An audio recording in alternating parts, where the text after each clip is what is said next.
we continue the conditions, means preparation for the gathering of the materials. That's what we are doing, is it not?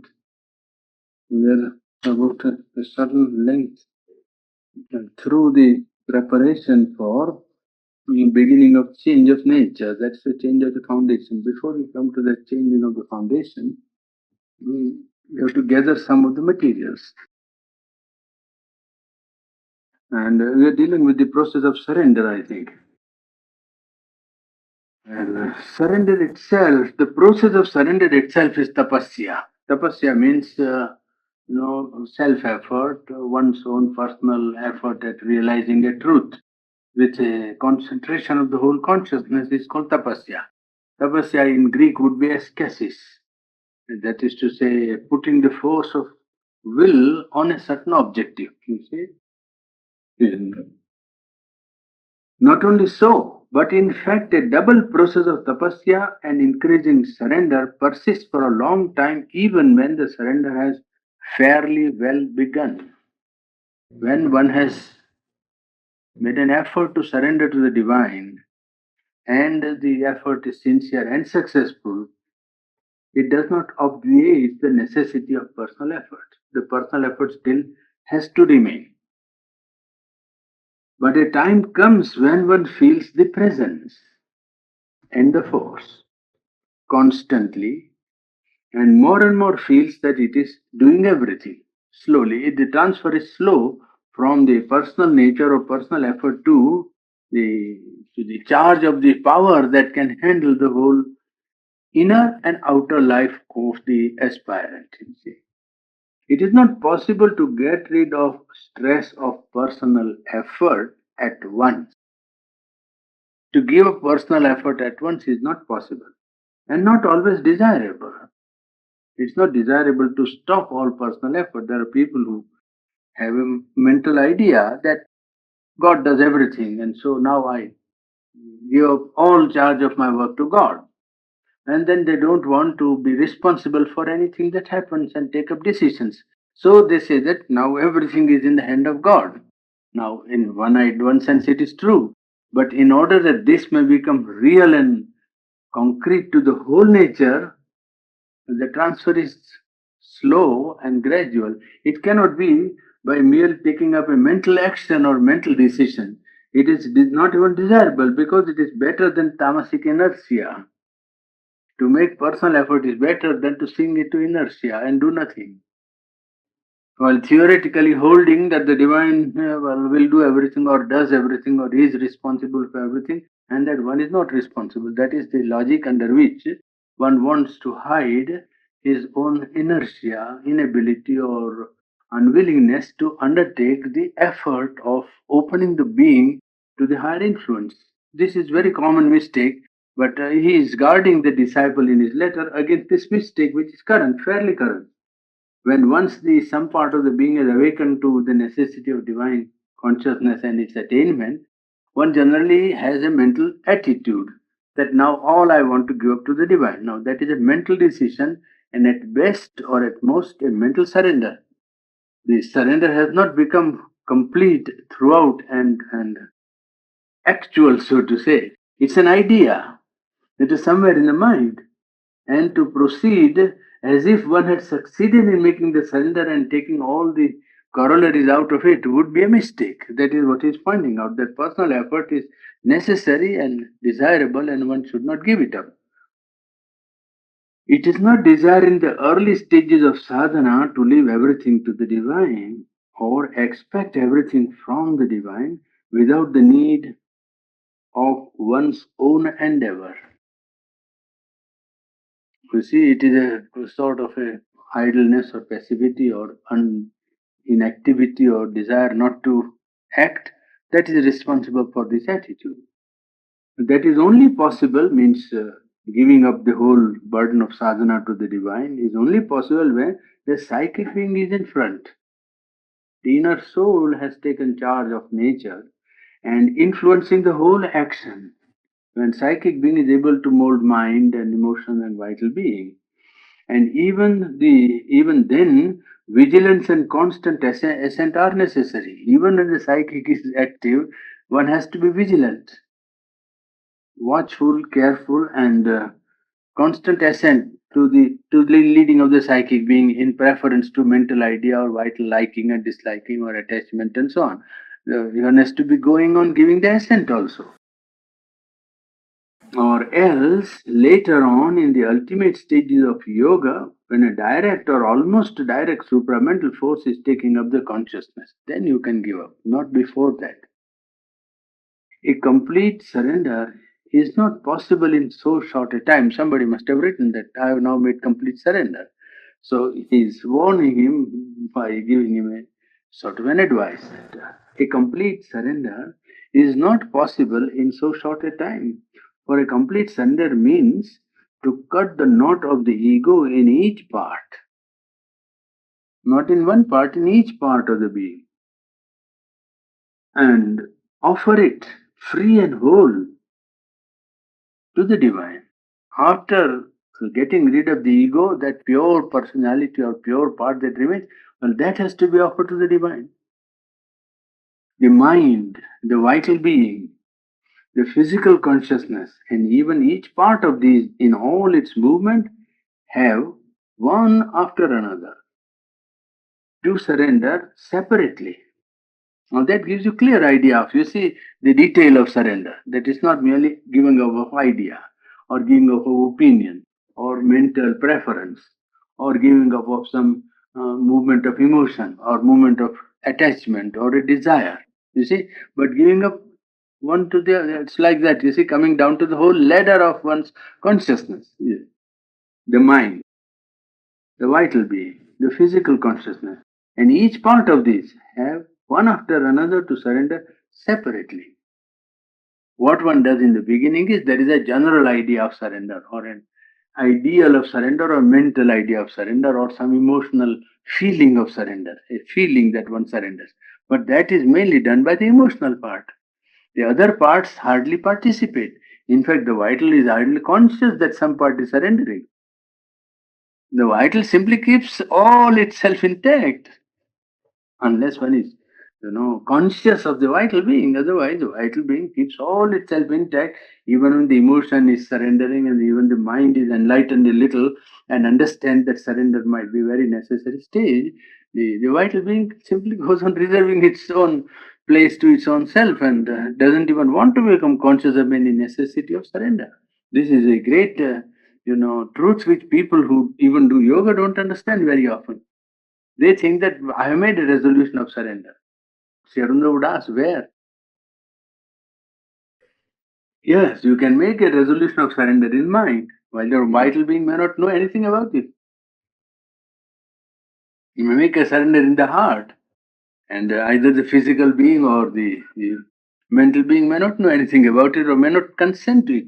So that is why he is pointing out to the disciple the mind, the vital, the physical consciousness, even each part in all its movement have one after another to surrender separately and to give up their own ways and accept the way of the divine in each part of nature. Now that becomes a pretty long and arduous work. But that is sadhana, and when is doing it for an unselfish purpose, then there is no disappointment in it. You see, failure means only a necessity to try again. It's not failure which is given permanently to the being.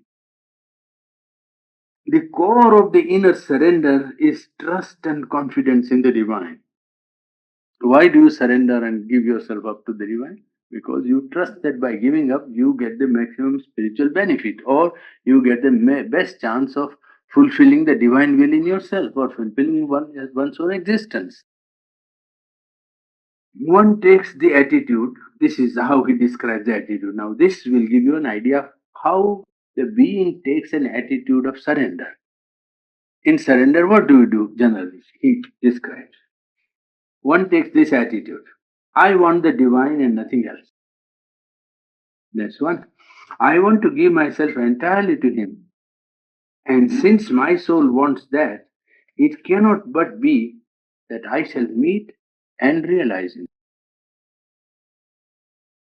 This attitude of surrender is proceeding. I am asking nothing but that, and His action in me to bring me to Him. His action secret or open, veiled or manifest. I do not insist on my own time and way, which very often the sadhaks do. I do not insist on my own time and way. Let him do all in his own time and way. I shall believe in him, accept his will, aspire steadily for his light and presence and joy, and go through all difficulties and delays, relying on him and never giving up. Let my mind be quiet. This is how one takes the attitude of aspiration and surrender. You see? Let my mind be quiet and trust him and let him open it to his life. Let my vital be quiet and turn to him alone and let him open it to his calm and joy. All for him and myself for him. Whatever happens, I will keep to this aspiration and self giving and go on in perfect reliance that it will be done. Well, that gives you some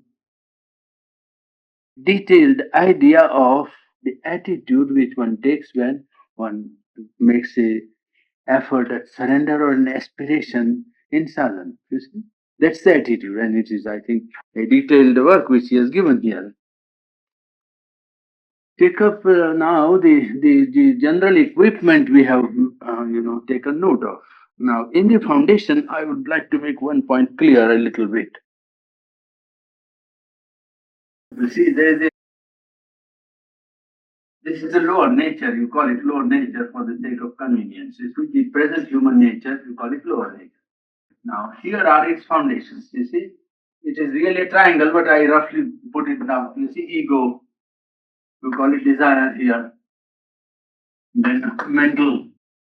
You see, mental ignorance, and so on. Put it like that. This is the foundation. Now there is a higher nature here. Higher nature or divine nature. Now there is, a world of perfect nature. Higher nature is perfect. This is imperfect. Now this is to come down here. Then it requires a foundation to be changed. So you give up this foundation and in its place, now what do you establish? You see, from there, you require calm. You require equanimity. You require detachment. You require peace. Well, one by one, now all that is coming down is really, the proper, the qualities or powers of the higher nature. Powers of the higher nature. When you get calm or quiet, it is not as if your mind was becoming calm, but a power of the higher consciousness or nature was descending into you. You understand? It is establishment of now this has to be replaced. And here a new foundation has to be made. And in that foundation, the higher power has to be installed, so to say, has to find its place. So you try to bring the powers of the higher consciousness or higher being or the divine consciousness into the present constitution of man. You see, there is a high foundation in the higher nature, and that foundation is to be brought down here. Now, how is it to be brought down? First, by removing the present basis of man's nature, by equipping all the material attitude, fearlessness, sincerity, and necessity of making it a first priority of life. Those things must be there. If they are not there, then it is difficult to change the foundations. Well, when you have got the equipment, that a resolution or a sincere aspiration that no, this is a task worth doing, and not only that, the first thing you would like to do, and everything else secondary, fear and difficulties you are prepared to meet, faith, sincerity, surrender, all this that you have considered up till now, they are the equipment to change the foundations. Now, when you change the foundation, then something from the higher nature is coming down. So, what is coming down when one gets peace? Generally, people think it is my peace. It's not true. It's the quality and power of the supreme consciousness. You are first getting the touch of the higher power. You understand? Most people don't understand when they get some contact of the higher consciousness as to what it means. They think it's my mind has become, capable of creating peace where it was not. It's not true. Peace always comes down. You cannot create peace. It is there somewhere. That's why you get. You understand? And where it is the power of the divine. The first contact of it takes the form of quiet. If the quiet is not there, the other greater things, illumination, knowledge, power, delight, consciousness, those cannot come down. You understand? This logic is very simple from the practical point of view. If you use yourself in philosophical argument, it's another. But absolutely from the practical point of view, it's very simple to understand that if divine has a perfect nature, divine is not without his perfection. Now, perfection of the divine consists in his divine qualities and divine powers. The divine powers, all of a sudden, are not to be acquired by man as extraordinary, miraculous attainments. They have to become established on a firm foundation. And the highest powers of the divine are powers of knowledge, powers of right will, powers of harmony, powers of joy, powers of delight. Now, this the human being cannot bear. If comes down now, where it will be superimposed? On his desire, on his ego. That is what has happened up till now. Don't you see the process of practical thing is very simple. Up till now, there has been something, but it has never been able to replace these foundations. And so long as they are not replaced, so nothing permanent exists here. If that has to establish its base here, the foundation must be given to it. And the present foundation must be removed. Till now, what they did was that when the contact was there, identification was there, when the merging was there, then some percolation of rays or illumination came down. Some influence happened. But the basis was not changed. You see, the foundations remained as they were. Now, what he is asking present aspirants or present humanity is that the necessity to now to meet the requirement of present situation is that it must be made a permanent part of man's consciousness. There must be first a permanent ascent, a station in the higher consciousness, and bringing down the powers or power qualities of the higher consciousness into lower nature. And they cannot be brought down unless the present basis is removed.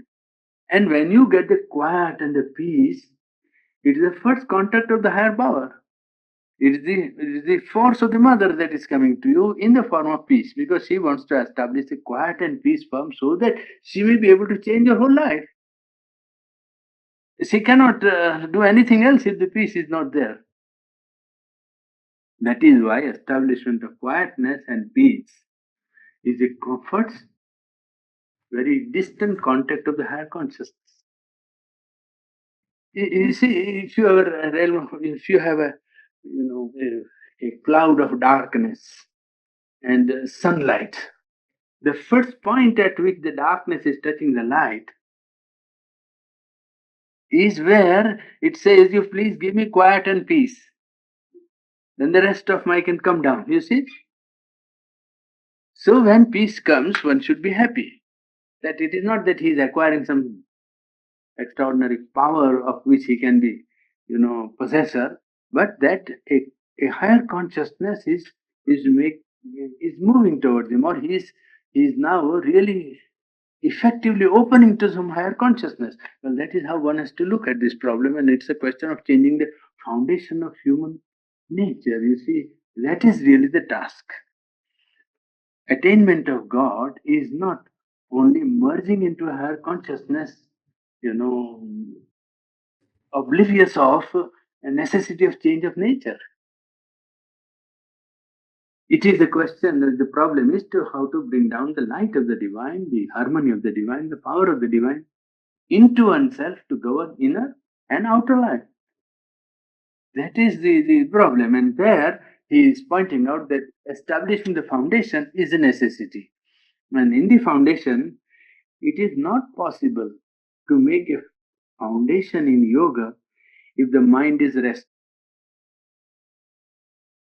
So you see, that is the first condition is put down. That is, the mind is restless. No foundation in yoga can be done. The first thing needed is quiet in the mind. To merge the personal consciousness is not the first aim of yoga.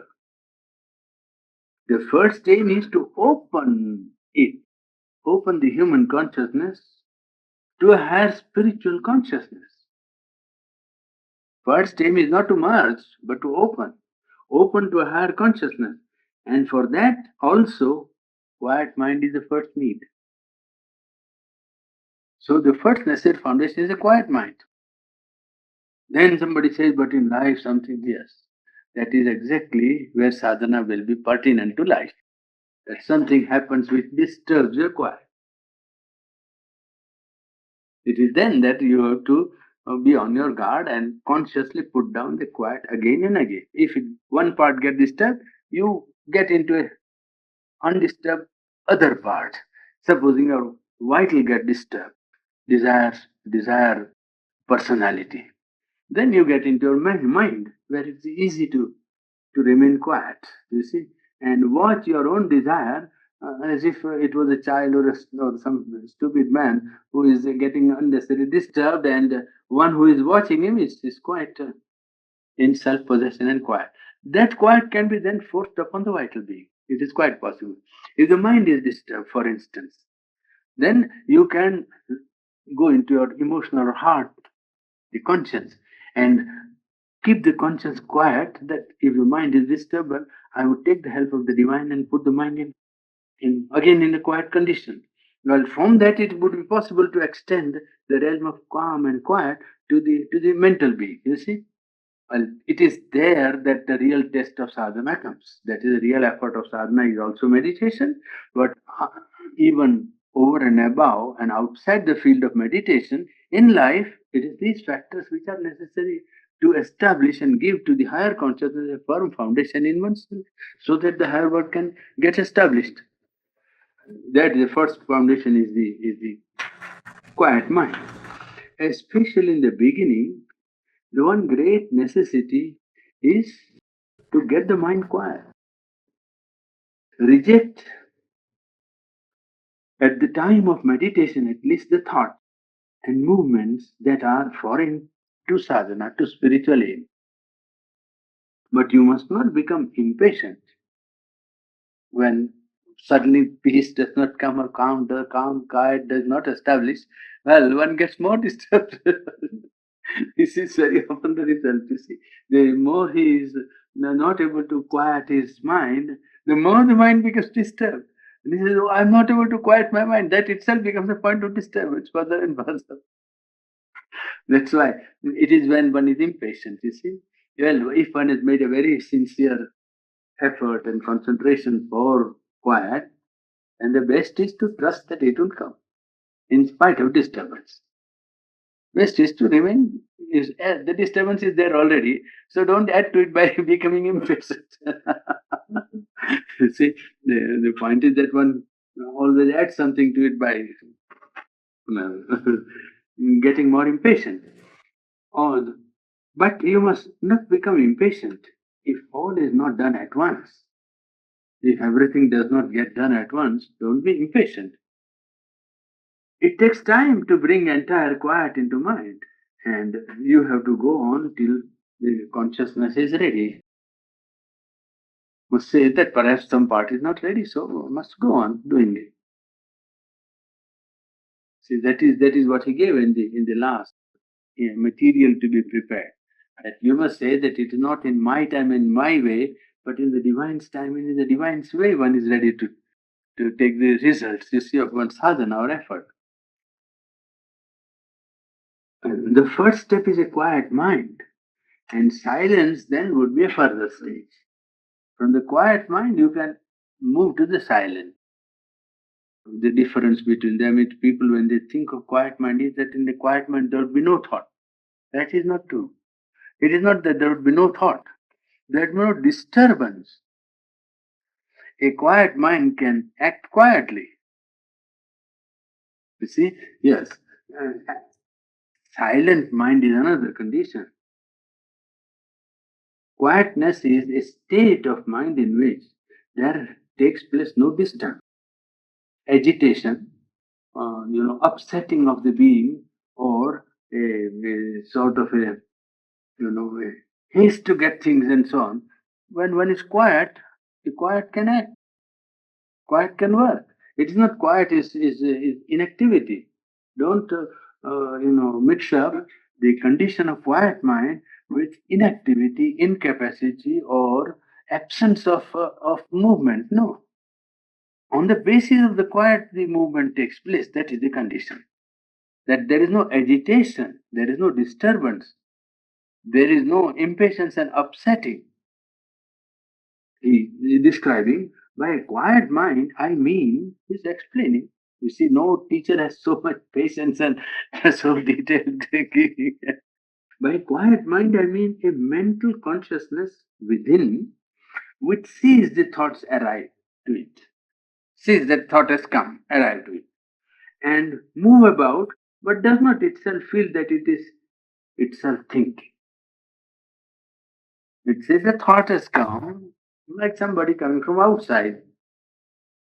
When somebody has come from outside, that he has arrived and he is going, or but it is not itself thinking or identifying itself with the thoughts or call them its own. When a thought comes, it says it is arriving, it comes. It says thought is coming. And sees the thought arrive and doesn't identify itself or accept it as its own.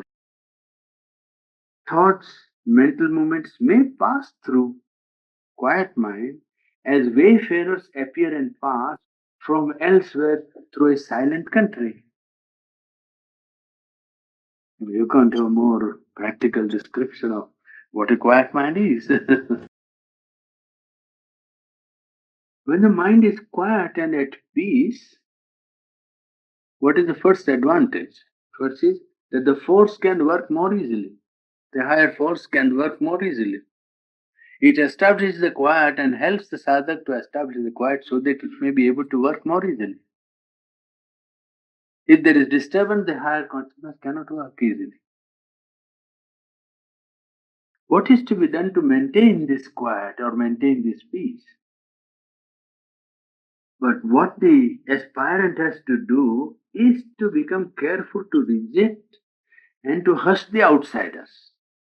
If the outsiders come thoughts, well, he has to reject and ask them to go out or to quiet them down, put them out. To reject and hush the outsiders so that during meditation at least the peace and quietude of mind and vital may be complete.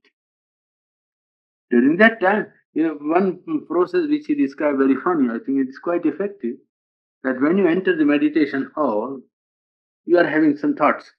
So when you open the door, you say, near the door there is an umbrella stand, there is a hat stand, is it not? You say, now you be here.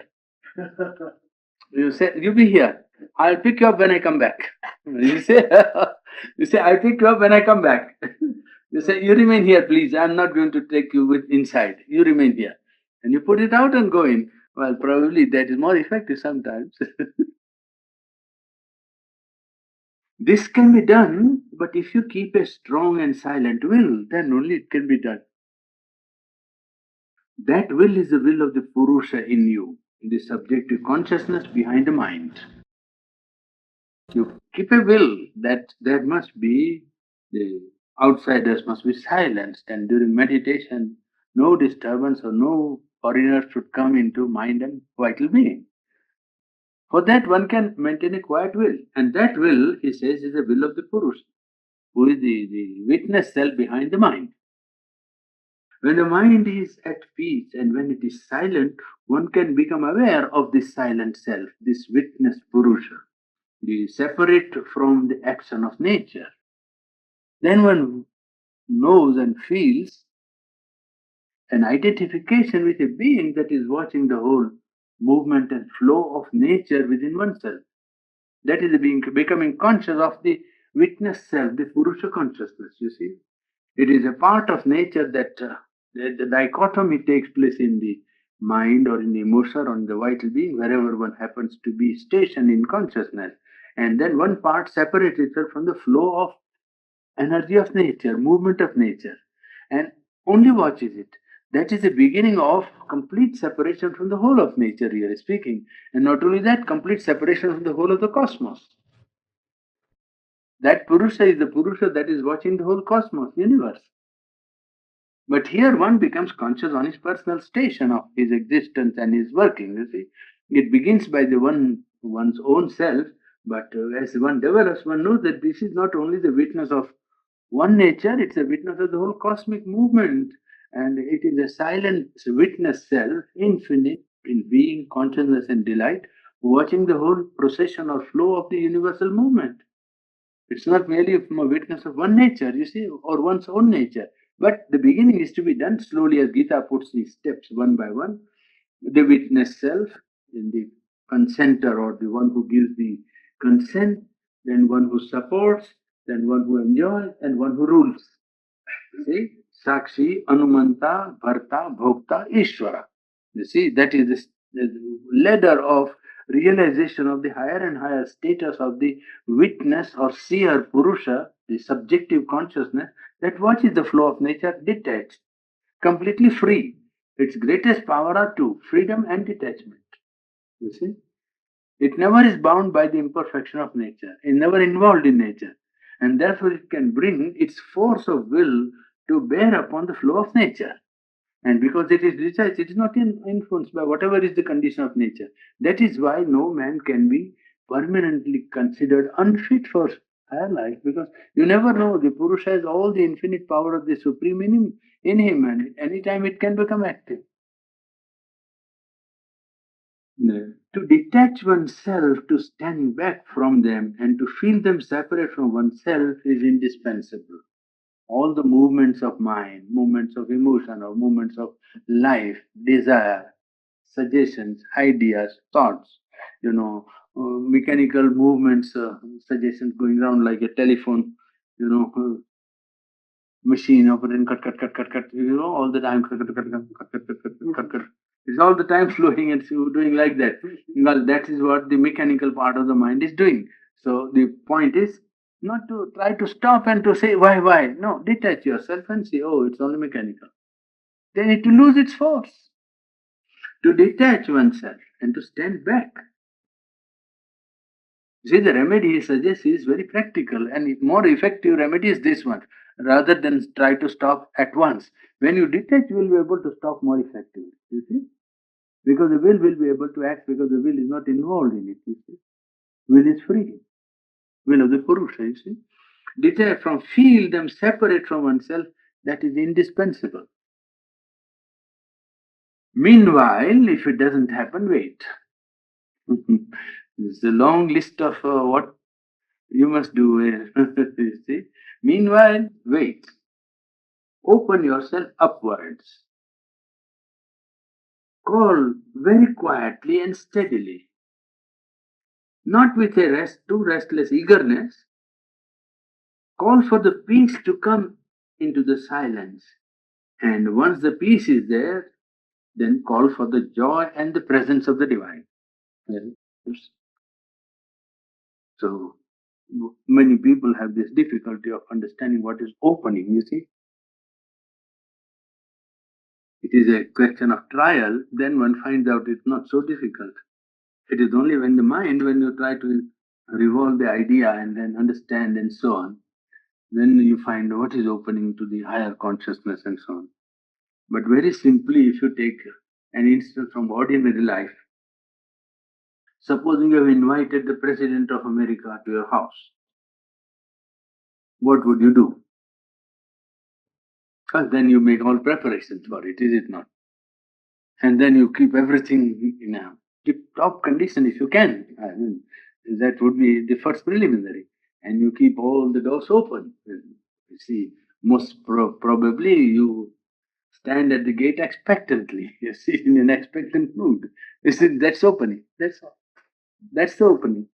That's the way one has to do with the higher consciousness. And that's why I gave you the instance of Tagore in one talk, if you remember.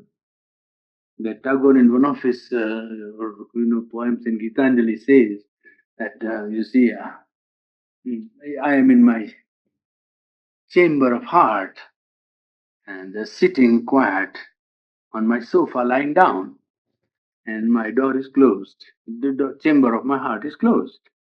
And I know that you are standing out,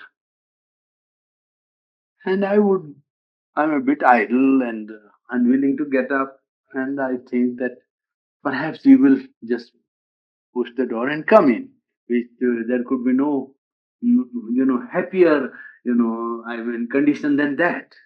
But I know that you will not push the door. I know I will have to get up and myself open the door and with joy and willingness and happiness welcome you, then only you will come, not otherwise. You see, well, that is the opening, you see.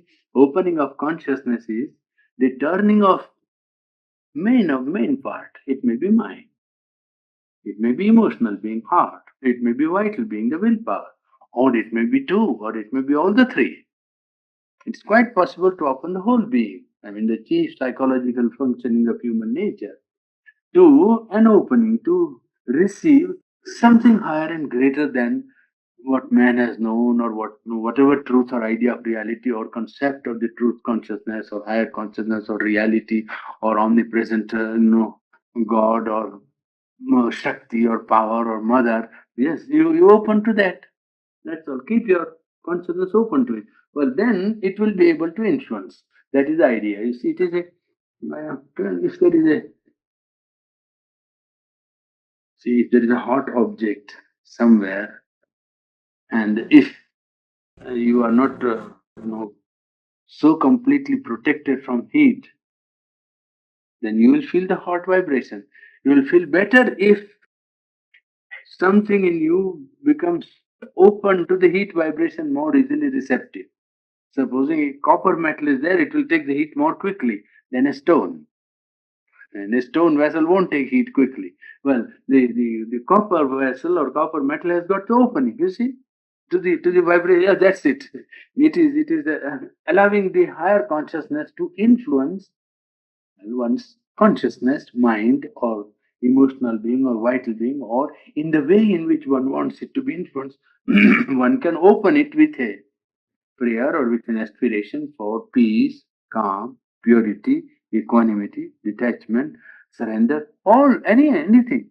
But it is to be done with the help of the higher power. What he is seeking is not he wants to become somebody, but he wants to open to a higher consciousness to give it a basis, give it a foundation. Because it's a permanent work to be done. This is not a passing condition, a special spiritual condition in one can remain very happy and thinking that he is far better than all the world. That's not the situation. Situation is to establish the higher consciousness in the present constitution of man. In reality, calm is not a negative thing. Many people think that to remain calm is not what positive thing can take place in your choir. Calm is not a negative thing. It is the very nature of the true being, the Purusha. You see, cosmic Purusha, the true being, its very nature is calm and the positive foundation of divine consciousness.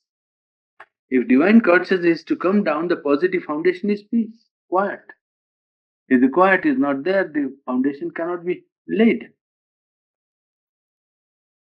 Purity is another necessity, you see. Purity is to accept no other influence but only the influence of the divine. And people have an idea, there is a distinction between holiness and purity.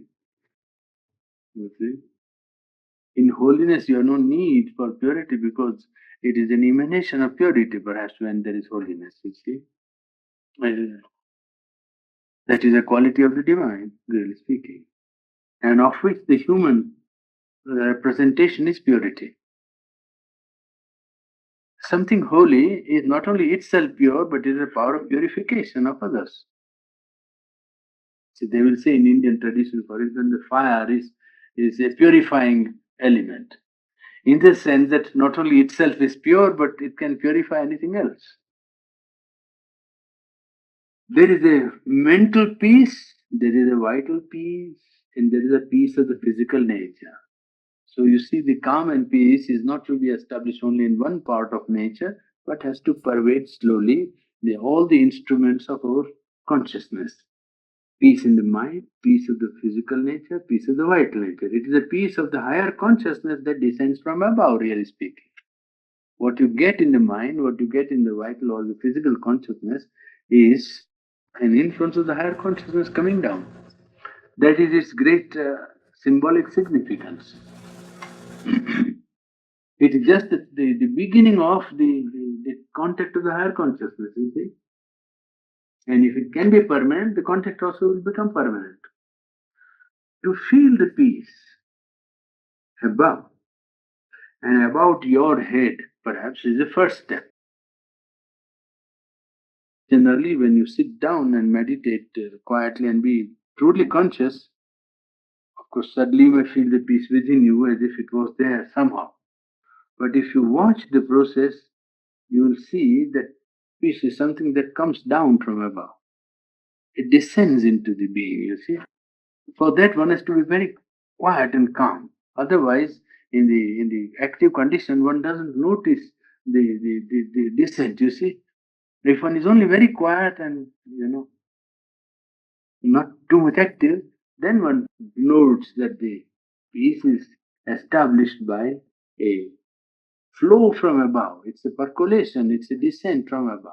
It is as it were like rain, you see, it's coming down from above. That is how the peace descends. And is above and around your head is the first step. You have to get connected with that peace, and it must descend into you and fill your mind, fill your vital being, and fill your body, and surround you so that you live in the peace. And once you have it, the rest will begin to come. Now, that is a characteristic you have to try to experience if you get first the establishment of peace in the mind or somewhere. If you can surround yourself with the peace, then wherever you move, you always have a sort of a belt, so to say, a belt of peace. And anything that comes is first shock. The shock is there first. Shock is not here somewhere. Shock is there outside. And well, if it begins to disturb the peace, you know that, oh, you have to meet it rather there and then here. And before it penetrates into mind or vital or emotional being, you are able to meet it with the envelope of peace which you can establish around you once it is established within.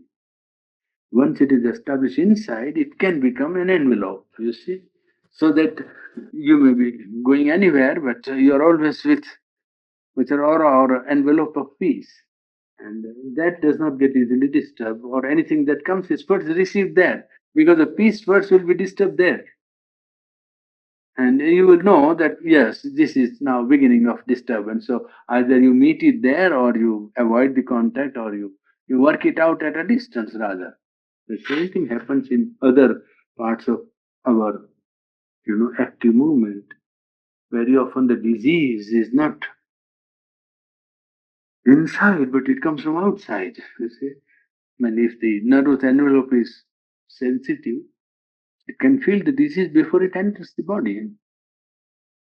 The vibration of disturbance is felt outside, and if one has the consciousness and help of a great spiritual personality or faith in God, he can meet it there at the edge, so to say, at the envelope, and not allow it to penetrate, because once it penetrates, it takes more time to try and throw it out. You see, very often you can see that the headache is not in the head, but is trying to come to the head, or the cold is not there in the system, but cold is trying to come, and you can throw it out. You can throw it out before it comes, you see.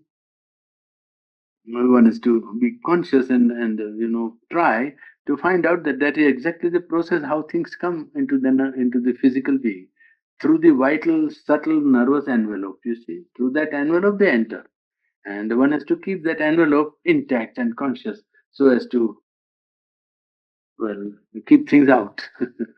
But for the peace, it is a psychological condition. There, it can be an envelope which you can always feel surrounded by, and all the time see that that is maintained. Well, when that is maintained, the inner condition also will be maintained, whatever that condition may be.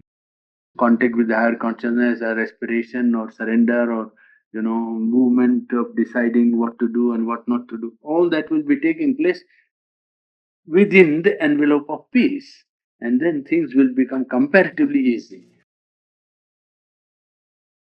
To get peace, what is the method? Somebody seems to have asked him.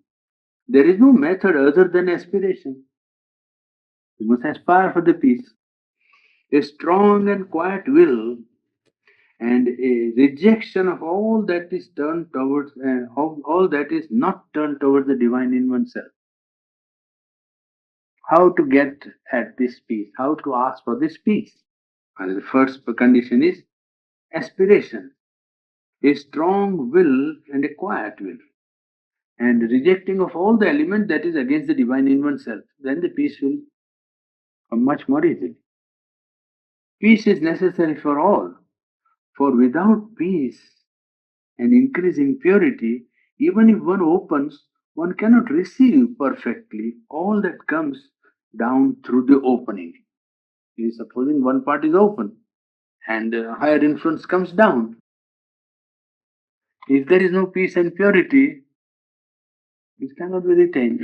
So, full growth of spiritual consciousness or advantage of it in spiritual life is lost to one if peace and purity are not established, or one does not insist all the time on peace and purity. That's why when one does something and upset, the first thing must be, well, you see, somebody lost money. I'll tell you how it happened. Lost money. So, and that was I see, money is not important. So first, to be quiet when money is lost is more important than money that is lost. So sit down and say, well, I will be quiet first. Then, now, yes, this has come. Then you know also what to do better. Remember, otherwise, in that this condition, you do things which simply make you do more and more work and less result. You don't get also any result. The more important part is to maintain peace and quiet is much more important than to attend to what has happened to disturb you. This is even an accident has happened. If you get like that, you do something which you, oh, I should have rather done that. See, so first you say, it has happened, all right, I want to be quiet. Let me be. Then, now what is to be done? In that quiet, perhaps the idea or suggestion that comes will be very correct of what should be done. Because that peace itself is such a powerful thing that it does not allow, vital beings and vital forces to guide you. Something from inside only will come and tell you what must be done, and that will be the best under the condition. The more upset you get, well, the more chance of getting more and more upset. Peace is necessary for all, for without peace and increasing purity, even if one opens, one cannot receive perfectly. A part may be open and receive something, but if there is no peace and purity, he will not, he will misuse it also. That is what happens to many Hatha yogis, many Raj yogis. They get some opening by a strong effort in the vital opening somehow, and something comes down. Then they don't know what to do with it because they have never understood. You see, it is like a man who says, I will cross the Sahara Desert. Then, if you say, but you might get lost, say, no, I will come back. Supposing I lose my way, I will come back from where I start. He doesn't know what he's in for. See, because once you get there, even if you put your trail, everything will be lost. You see, the winds are too strong and sand dunes go on forming and reforming, and you can never come back unless you are sincere and only wanting for the truth. Because I have opened and great power has come, what? You don't Now what you talk is normal, under normal condition. Then when the other powers come, you will not be what you are now. You forget. You cannot come back. It is Sahara. And Sahara has caught you in the midst, and then, well, there you are, in the midst of the desert. That's all. I have seen people cannot, very good people, they are not, when they start, they are not, charlatans.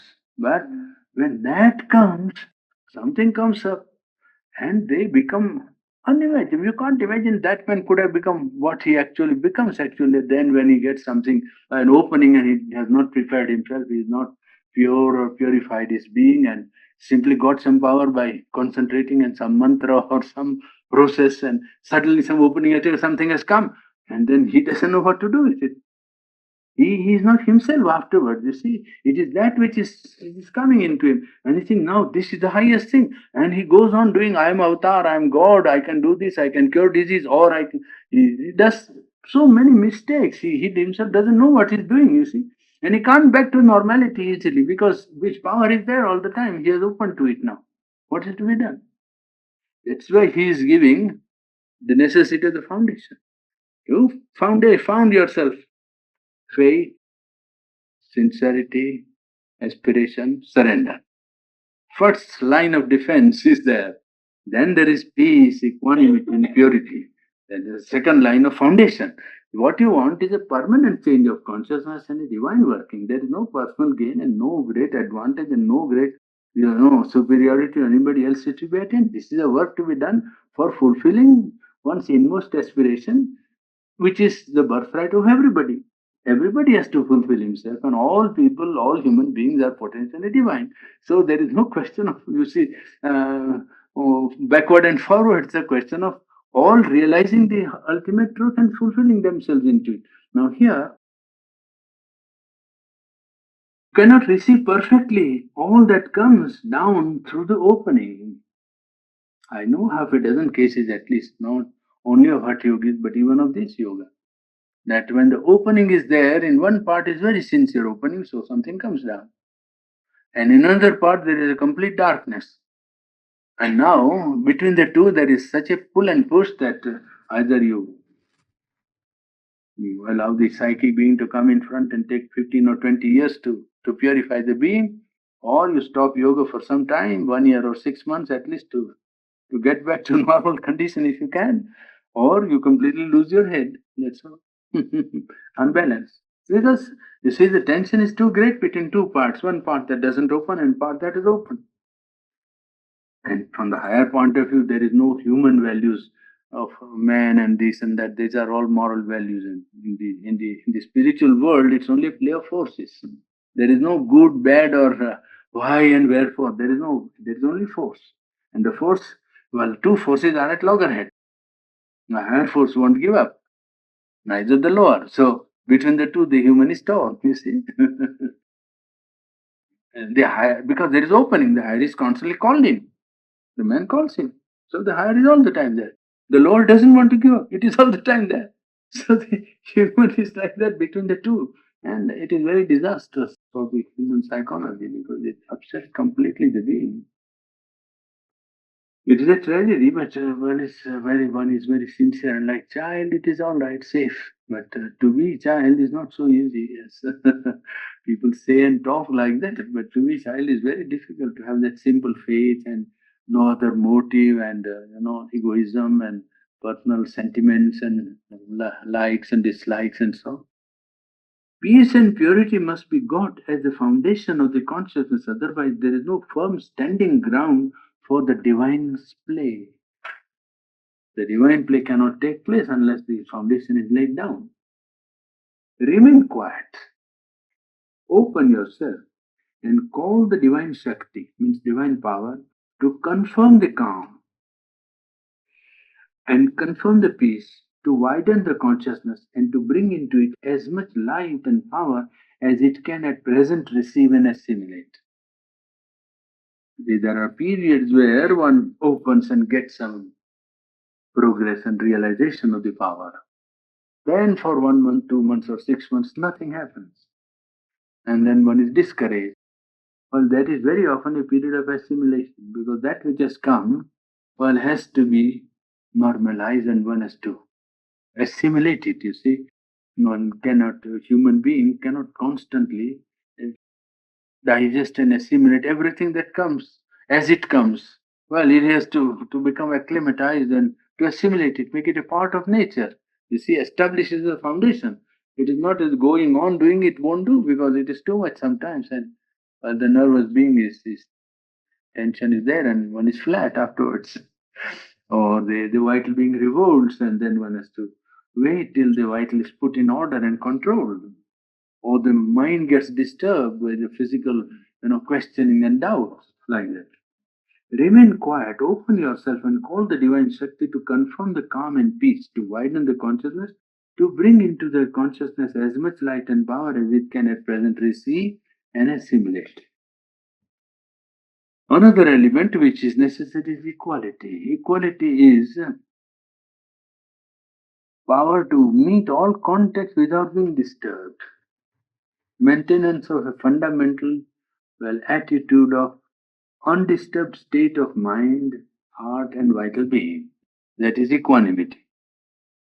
Equality also, it is called equality. Samatha is the Sanskrit word. Samatha, equality means a quiet and unmoved mind, quiet and unmoved vital.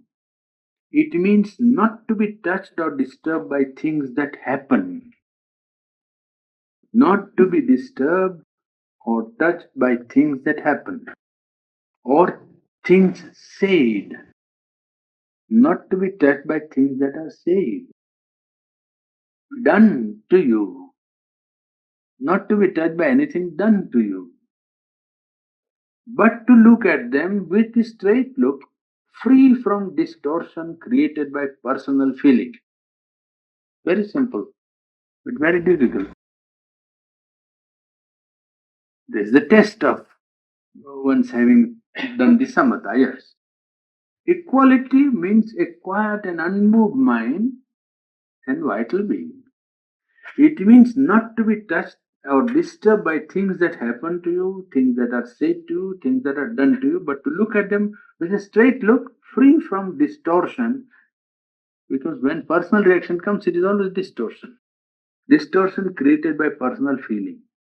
And to try to understand what is behind them. To understand what is behind this. Somebody says something that you don't like.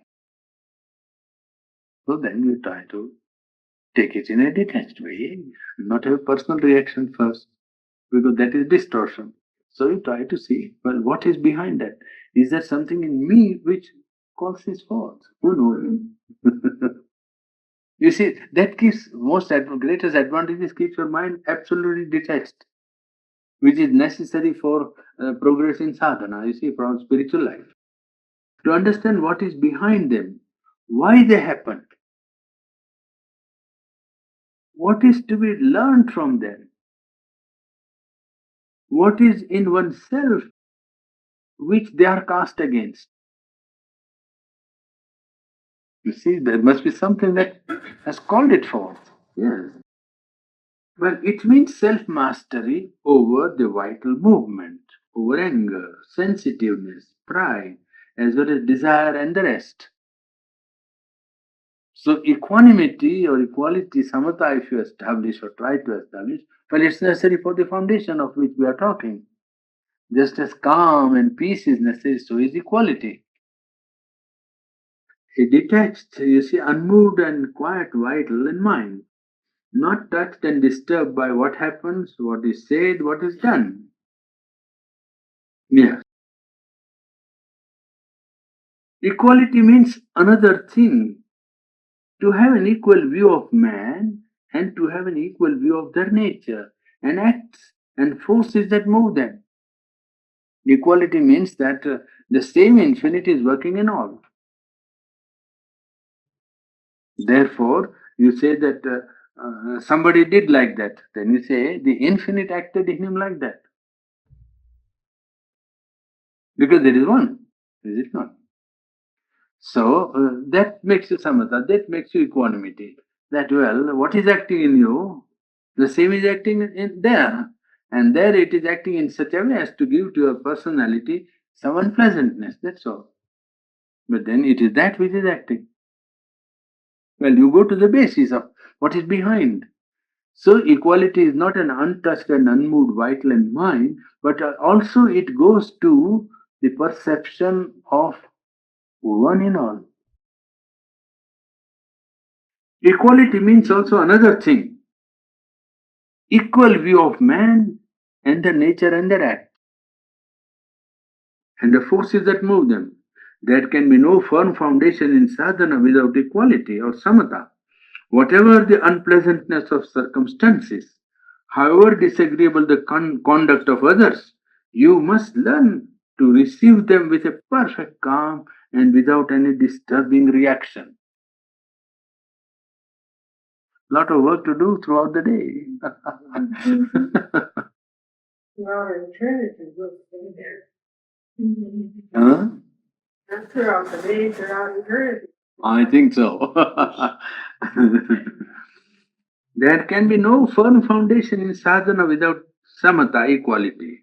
Whatever the unpleasantness of circumstances, however disagreeable the conduct of others, you must learn to receive them with a perfect calm and without any disturbing reaction. And I will give one instance which is unforgettable. When he got the fracture of his femur, right leg, we were called, 4 or 5 of us, to assist in this setting it right, you see. And when it is set right, well, we are all time talking of sadhana, you see. So we asked him, how is that? Then he said, well, it has come as a test of samatha on the most material level of my consciousness. Here is somebody who breaks his leg, and you ask him seriously, and this is actually literally the thing he said. When I asked him, how is that? Oh, that has come perhaps as a test of samatha on the most material part of my consciousness, I think. And I think I pretty well succeeded in maintaining it. I asked, he said, yes, I was quite all right. He said, and that's where it is, you see. You have to do like that, and in an actual situation, not in the mind. Mind sometimes all right. Yes. And that gives us some idea of how far it can be. I give you another instance of 3 or 4 days the fellows went on preparing curry without salt. And he went on eating. He went on eating. And then didn't say, and after 3 or 4 days, there is no salt in curry today. He said, yes, there is no salt in curry.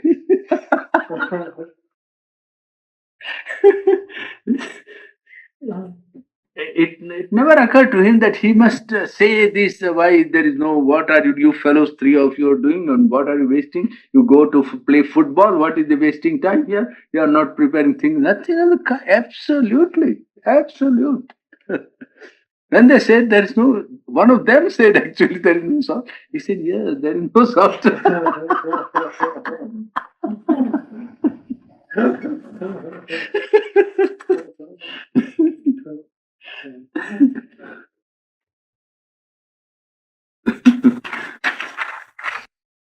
Complete samatha takes long to establish. It's not easy to establish. And it is dependent on 3 things: the soul's self giving to the divine by an inner surrender, the descent of the spiritual calm and peace from above, and the steady, long, and persistent rejection of all egoism, rajasic movements, and feelings that contradict equality. These 3, if there are, samatha is not difficult to establish. Takes long. And 3 things: soul, self giving to the divine by an inner surrender. So, when anything happens, you first surrender to the divine and say, well, I will do something, but it is for you to do something. You remain equal in temperament and offer to the divine, surrender to the divine. Second is the descent of spiritual calm and peace from above. to maintain the samatha. And steady, persistent rejection of all egoism, rajasic, immediately influence the instantaneous reaction of the vital part and other feeling that contradict samatha. It is they that come and break samatha. Personal feeling and personal egoism, personal like and dislike and preference and so. Equality does not mean inert acceptance of everything that happens. You don't accept. You are not moved, but you don't accept everything that happens. You see, it is not inert acceptance of everything that happens. Equality is founded on the sense of oneself in all and one divine everywhere, seeing the one in spite of all differences, degrees, disparities in its manifestation, and trying to, if you can, to know its will in all or in oneself to decide whether what happens is to be accepted or rejected, but on a basis of equality, samatha. When the rejection comes, it is not because you dislike, or because the divine will doesn't want it to be accepted. You see? That is the difference of between samatha and inert acceptance of whatever happens and say, well, this has happened. And so I accept it. No, in samatha you don't accept what happens, you detach yourself and remain unmoved and try to perceive what is behind that play. Not accept it. What is the force? How is it? Why is it come? To teach what? To give what? To do what? That's how you proceed, you see. And if there is an opening to the higher consciousness, then you aspire to the higher consciousness and find out what the higher consciousness indicates as a thing to be done. Either reject it or change it, or you see, what is the remedy with the divine suggests? Well, you act according to the inner guidance. I wanted to take up this part of yoga through works, but I think today we have already gone beyond the limit. So, work and yoga. Huh? What was the third? To reject all the time the disturbing elements in one's nature that come in the way of samatha. You see, egoism, rajasic reactions, likes and dislikes, and personal, elements. Persistent rejection of all egoism, rajasic, and the feeling that contradicts samatha.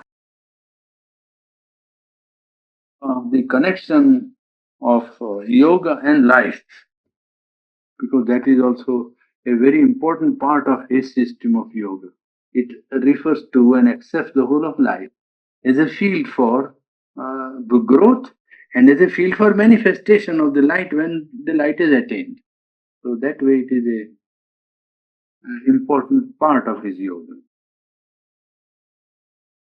Is that all from? Yes, yes. No, it is all from Sharindra. And the prayer of surrender. Is that Yes, in the book? yes, it is in the. In the, Yes.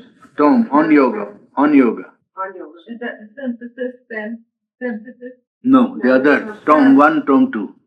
From one. Hmm. This is from Tom 1. On yoga. It is a big selection, and unless you take out what is pertinent, and it is from him. So you can have a very fine selection in that way. You keep saying about the quiet mind, and yet you keep saying again that you have to do this and you have to do that. And you have to Yes, figure out. yes. That's a sort of a contradiction. There. No, it's not. In my mind. No, that is exactly what he said, that quiet mind is not a mind in which nothing happens. But it's happening more. No. I mean, all of this that you're going to have to see, actually, it's happening more. Yes. And in a quiet mind, many more things will happen than disturbance. Many more things have to happen than disturbance. That's why quiet mind is necessary. You don't say that in quiet mind nothing will happen. No. In quiet mind, many things will have to happen. Only you have to know that no disturbance happens, because then what is to happen will not happen. But then that makes I mean, that's why the No, mind really isn't quiet then. no, mind is quiet. That is exactly what you have to understand. That mind is quiet, and it is on the quiet Well, mind the that things that are happening is of mind too then. no, it is on the base of quiet mind. What happens? No, you're talking of two different types of No, no, no, mind. no, no. See, your mind is quiet.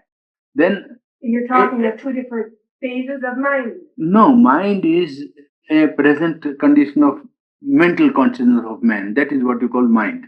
Generally, when loose talk, mind is they include emotion and vital and will and intelligence and all things in mind. It's a very rough way. But take mental consciousness of man. Now, in the mental consciousness, you include intellect, emotional being, and vital being mainly. Now, when peace or quiet is established in the mind, then mind is without disturbance, without its own proper movement, which makes it restless, open to all suggestions of physical life or vital being and so on. When that is avoided or thrown out or excluded, then a building of another consciousness takes place on the quiet mind without disturbing the quietness. In fact, quietness is necessary for building up. And then your mind does not become disturbed. It is some other consciousness which is working, another vibration which is working, which has nothing to do with your mind. You see? Yeah, the thing that is quiet is the overmind then. No, that which comes on the base of quiet mind is a higher consciousness. First power of the higher consciousness is quietness, which in mind becomes quiet mind. But really, it is a quality which imposes a want of disturbance on the whole being. It's a power of the supreme consciousness or higher consciousness. Peace is a power of the higher consciousness. Samatha is a power of the higher. That is exactly what people don't understand, and they confuse their own working with the higher working. That's why I made it very clear that you understand that the question is of establishing a new foundation of consciousness. And it is these elements that go to make the foundation. When the foundation is there, then the play of the higher consciousness will take place. That is to say, when the play of light or knowledge, will, harmony, delight, love, all will be able to play divine. All those elements, I am not telling the human idea, but the divine elements will play only when this basis is there. If the mind is not quiet, you cannot bear the power of the divine, for instance. It will upset completely. It is because when some you see you take this cup, now you exert a pressure upon it. Now it has a certain power of elasticity. If it is overpass, it will crack. So if the human being remains just as he is, no chance of his receiving anything. It is must change the foundation. Then changing of foundation, and then widening, it's widening, it's widening, it's widening like that. So when mind receives something, the mental consciousness will gradually cease to be mental. Cease to be mental. Either it will ascend to the higher consciousness or will be conscious of the descent of the higher consciousness on its level. Then you say somebody else is standing on this floor and working. But you must give him a standing ground. If there is no quiet, he can't stand. You see, he must put his foot on. Where will he put his foot on if there is no quiet? See, that is the thing. Because when it is disturbed, then what comes gets mixed up with ideas, thoughts, current ideas, opinions, suggestions, desires, ambitions, all that. And quietness is there, one knows, oh, this is my old idea, and this is the higher, descent. You distinct. You can if the mind is not quiet, you can't distinguish. Really, it is a. It is not a question of acquiring conditions of mind, but it is transforming the present constitution of nature. Process is not merely doing something with the mind and you acquire a new quality in the mind. No, you change the foundation of present consciousness, make it possible to establish a new basis of human psychology. In fact, transformation. And it begins with the thin out of the wedge by establishing peace and quiet and first preliminaries of fearlessness and faith and surrender and aspiration, and that we have gone through before, you see, before. And then you change the foundation. And when the foundation is changed, then new consciousness comes and takes its place in place of the human personality, human mind, human emotion, and human vital being. Another power begins to play. To make the play possible, these conditions are necessary. The mental conditions or vital conditions, you see. Would you say, Purani, that it's disturbance that you have a quiet mind? Yes, yes, exactly. That is to say, there should be no play of the ego in it, you see. Whatever other comes is not coming down of anything which belongs to the human range, I mean. Supposing the higher consciousness comes down, then it will come out quite a different vibration. It will not be felt or known as something that belongs to the range of human, the range of mind. Certainly not. What will come will be the pressure of a higher consciousness. You will feel it like a pressure. Absolutely. It's a question of experience. You see, one has to have it and then one knows. Either it's a presence or it's a light or it's a pressure or it's a opening, it's a current, or you feel it in a thousand ways, you see. But you know that it is not now mind, but something else that is working.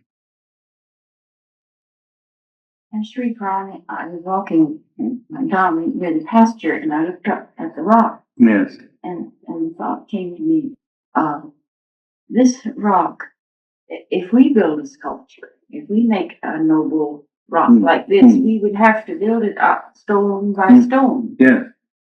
Nature builds this rock out one sound, yes. and she builds it from above, coming down. Yes. Noiseless as Solomon's temple. Yes. Something like that.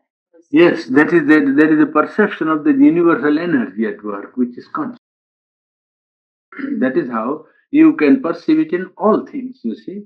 By slow practice, you can make your consciousness perceive the working of a conscious universal energy in everything. That universal movement and objects that you know are conscious. And that there is a conscious universal energy at work.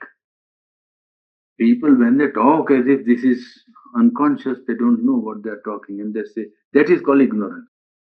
That is exactly ignorance. That is to be removed. This change of consciousness only can remedy that, you see. Then you remain in that condition from which the rock is prepared.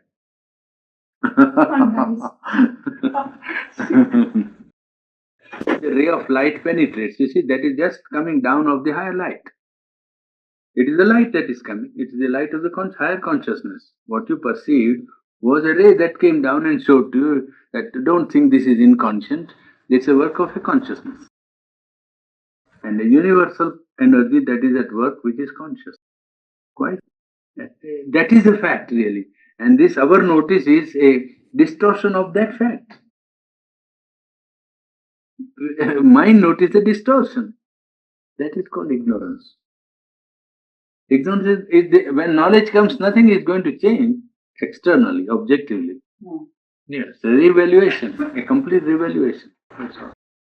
And that revaluation is so radical that we say it will transform man completely.